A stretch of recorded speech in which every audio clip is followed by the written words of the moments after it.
Time is 6:42. Now, few of us will forget the disturbing images, homes simply being bulldozed and razed to the ground during a so-called slum clearance programme in Zimbabwe earlier this year.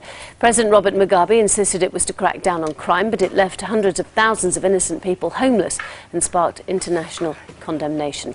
As part of a special report into the crisis, Louise Port has managed to get into the country, which, as you'll see, is still suffering.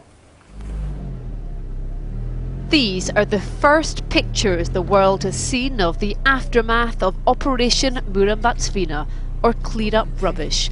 No footage had been smuggled out of Zimbabwe for over a month. These pictures showing the demolition in action, shot by MP Kate Hoey, were the last. The UN's report into Operation Clean Up Rubbish revealed that 2.5 million people had been affected, with 700,000 left homeless.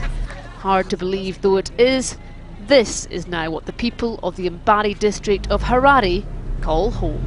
This government is systematically violating basic human rights. They are exercising state terrorism against their own people, an unprecedented thing, and therefore this government must be shunned internationally. Victoria Falls, one of the most beautiful places in the world. But just a mile away, an entire suburb, once home to 2,000 people, has been completely wiped out. Nothing but rubble is left. In Bulawayo, Juliet Piri is a 68-year-old grandmother who cares for 11 orphans.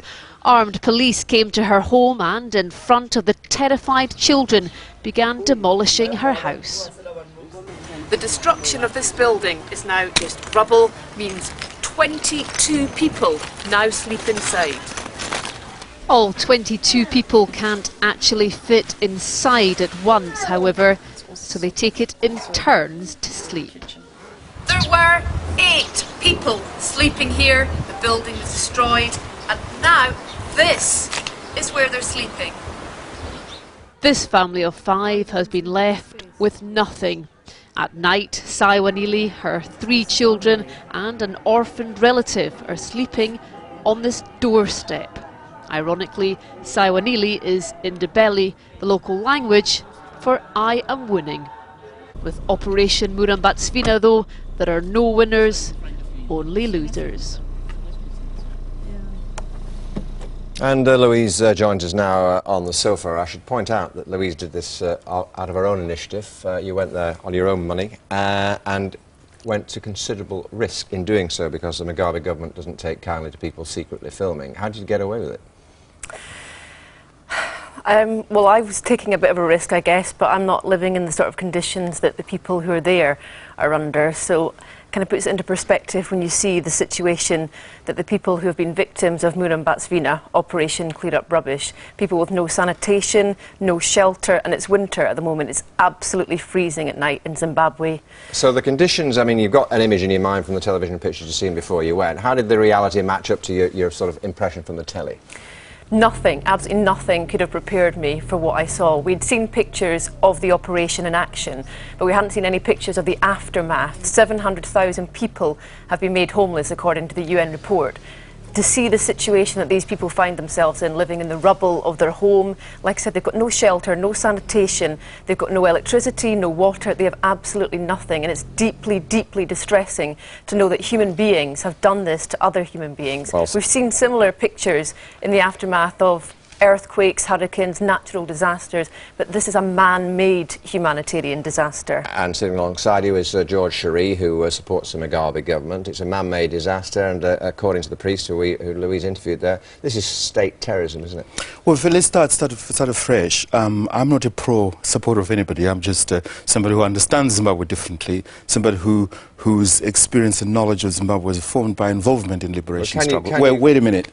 So don't situate me as pro-anybody or otherwise. Wipe that clean. I don't justify anything. What I am saying, you invited me to come and talk about the United Nations report, not to talk about anybody's film. No, we invited you to come and talk about the conditions that apply in Zimbabwe at the moment. If you want me to comment, please let me finish my sentence. You asked me to come and comment on the United Nations report, which I'm quite prepared to do. Okay. I cannot comment on a film or text which I've just seen for the first time. That would be unfair. Let's talk about the United Nations report. report, because that was equally condemning of the situation in Zimbabwe as Louise's report was. So the United Nations report is couched in all kinds of language, and I think what is important about that report is to go to the executive summary and have a look at what it says of the Zimbabwean government and what it says of the international community. Certainly our audience, since it's an international audience, will be interested in what the United Nations report. The United Nations report talks about to cause the international community to engage with the institutions of Zimbabwe,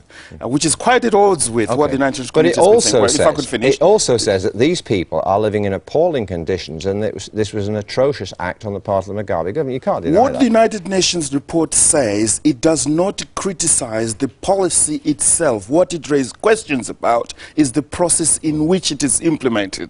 Okay, and it is up to Zimbabwe. What you should do is to put that question to the Zimbabwean government, not to me. What I think is people to focus on what the international community should do regarding the United Nations recommendation themselves. And they're quite specific, you know, about what the international community should do, which is consistent with what Thabo Mbeki has been saying, that the issue is to find a way of assisting the Zimbabwean situation. It actually recognizes, at least for the first time in United Nations documents, that the Zimbabwean crisis was not caused by the activities of one person, but rather by the legacy of the IMF, International Monetary Fund, and so on. So we have in place a document actually that coincides with some of the arguments I've been saying. Okay, I wish we had a lot longer to talk to, but sadly we don't. Thank you very much, Deed, for coming in to give us your perspective, and Louise, thank you very much, Deed, to you, and very well done.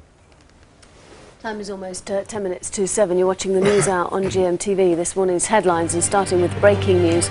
4 men have been held in Birmingham under anti-terrorism laws. More details when we get them. The number of top-performing 3-star hospitals has fallen for the first time since league tables were introduced. More than a third of NHS trusts are failing to balance their books. And NASA engineers are urgently trying to discover whether falling debris has damaged